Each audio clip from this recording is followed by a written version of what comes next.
সুপ্রভাত বন্ধুরা। ওম নমঃ শিবায় নমঃ।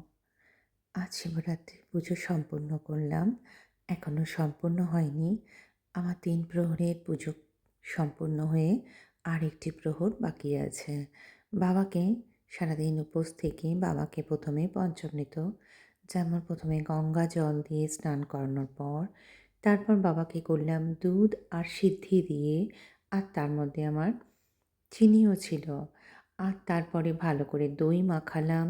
দই মাখিয়ে এরপর আস এরপর দেব মধু দিলাম।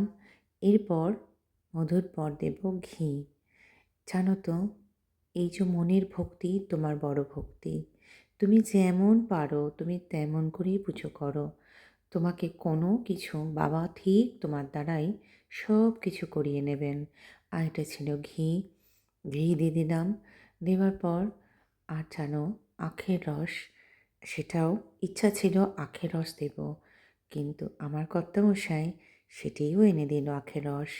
তাই আমার কর্তামশাইয়ের বাজার ছাড়া মনে হয় আমার পুজোটা অসম্পূর্ণই থেকে যায়। সমস্ত বাজার ভালো করে গুছিয়ে কী লাগবে সব কিছু উনি গুছিয়ে এনে দেন। এরপর গোটা দিলাম আতপ চাল। দেওয়ার পর ভালো করে চন্দনের টিকা দিলাম বাবার কপালে। এভাবেই পুজোটা করলাম।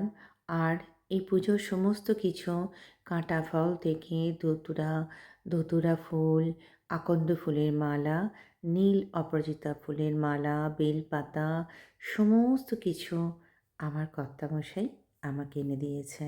আর আমি পুজো করেছি।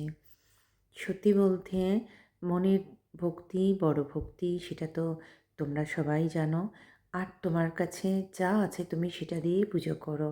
আর একটা কথা জেনে রেখো বন্ধুরা, তুমি ঠিক ততটাই করবে, ঠিক ভগবান যতটা তোমার কাছ থেকে চাইবেন। আর ঘিয়ের প্রদীপ দিয়ে বাবাকে আরতি করলাম। এভাবেই পুজো করলাম বাবাকে। তারপরে গেছিলাম একটা মন্দিরে। আমি তোমাদের সাথে সেটা পরে শেয়ার করছি। এইভাবেই পুজোটা সম্পূর্ণ করছিলাম। আর খুব মনের শান্তি লাগলো।